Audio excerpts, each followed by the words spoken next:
Tem a palavra o presidente da Frente Parlamentar Mista do Comércio e Serviço, deputado federal Rogério Marinho. Bem, boa noite a todos e a todas.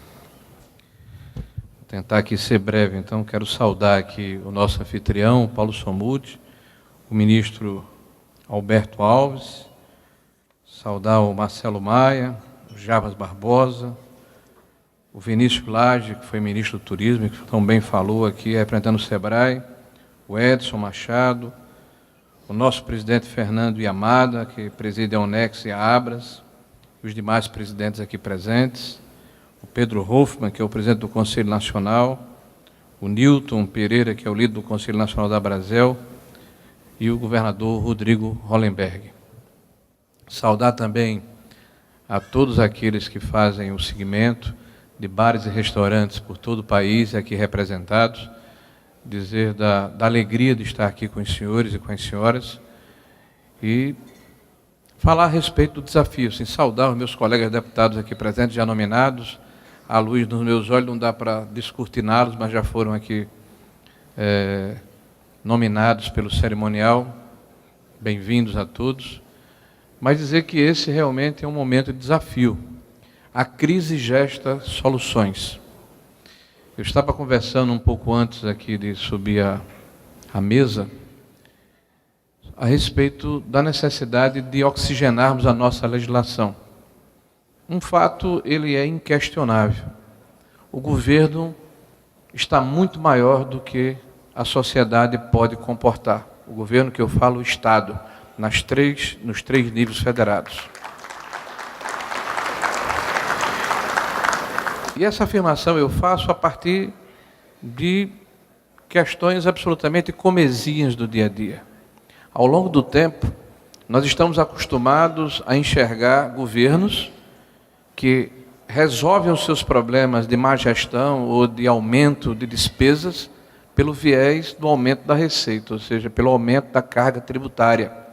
E quem suporta o desatino ou os erros que são cometidos é o conjunto da população brasileira, principalmente o pequeno empreendedor, o pequeno comerciante, o microempresário e aquele que está desprotegido porque não tem a capacidade de praticar a elisão fiscal. Então, quando se fala em aumento de impostos, via de regra, é uma solução cômoda, conveniente, mas ela não é uma solução que contemple o conjunto da sociedade brasileira.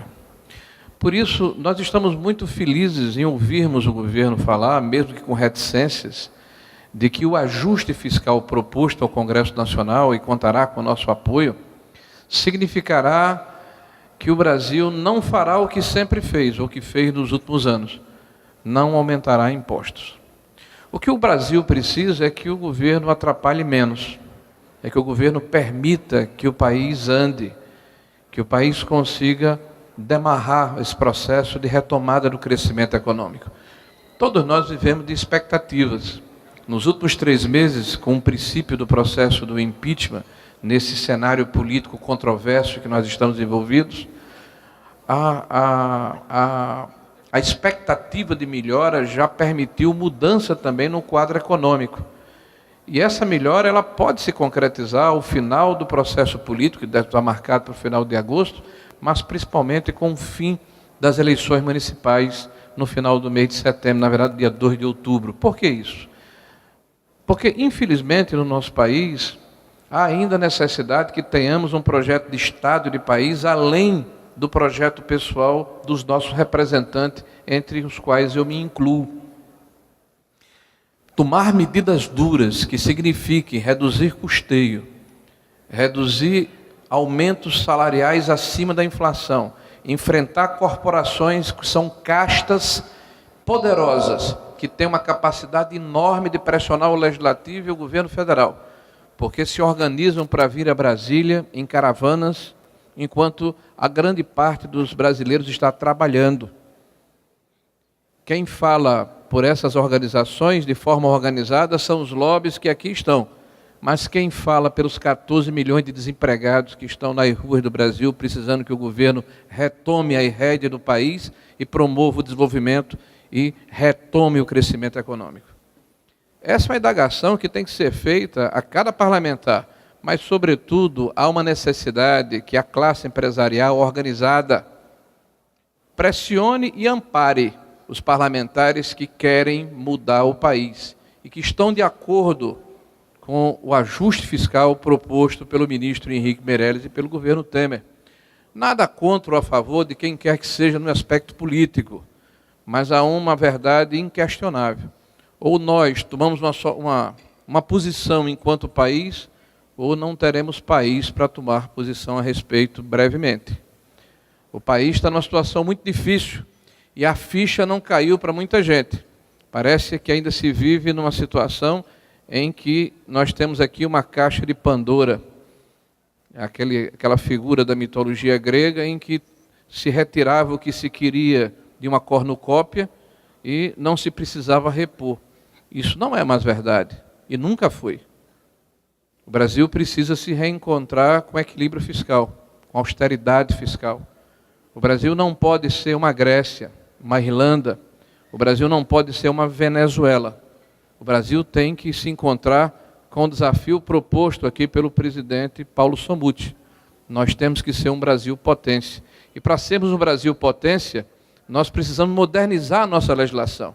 Não é mais possível conviver com a legislação trabalhista que data da década de 30 e foi consolidada em 1943.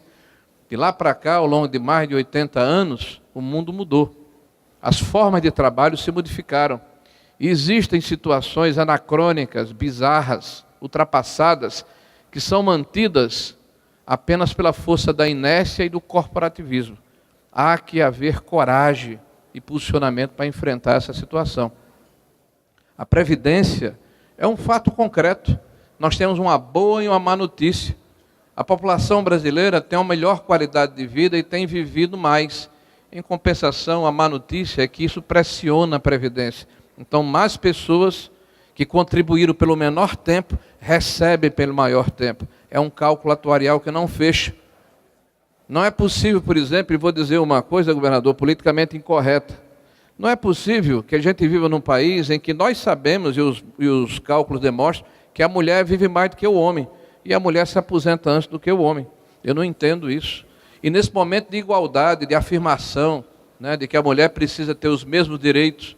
Então, existem situações que precisam ser enfrentadas, sem preconceito, com evidência científica, com vontade e determinação para termos o país que nós queremos.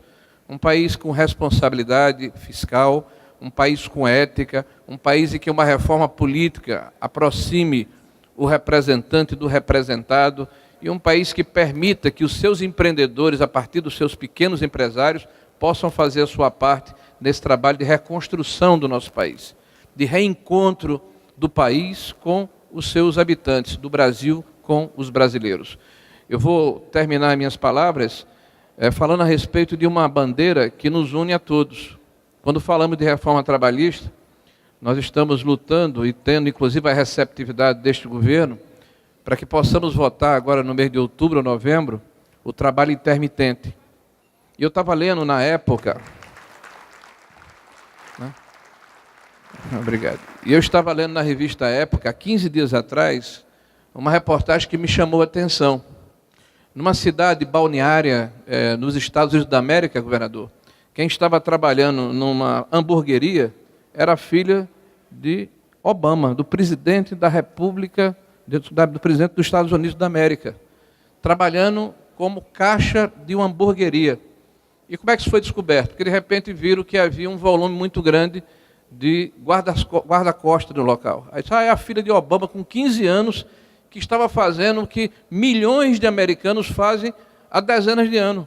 Na época das férias escolares, os americanos, as crianças, os jovens, os adolescentes, vão trabalhar numa escala móvel de trabalho por hora. Vão trabalhar uma semana, vão trabalhar à noite, vão trabalhar no horário que é conveniente para ele e para quem o emprega. No Brasil, infelizmente, trabalhar dessa forma é crime. Porque o empresário que poderia estar formalizando mais de 1 milhão ou 2 milhões de empregados no país tem medo, porque o Ministério Público do Trabalho considera esse empresário um criminoso, porque ele dá emprego. e ele dá emprego, segundo ele, numa forma de precarização do emprego. Ora, isso é um anacronismo, uma bizarrice, uma maluquice. E esperamos que brevemente nós possamos resolver.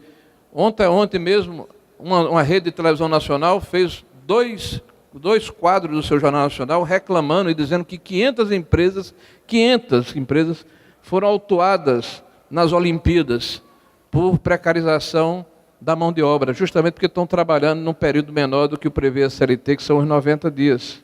Então isso precisa ser enfrentado.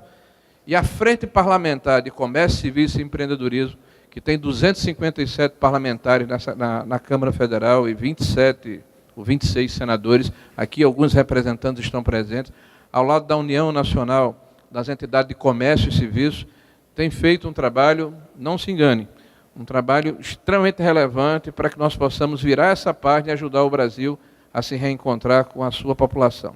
Forte abraço e excelente congresso a todos.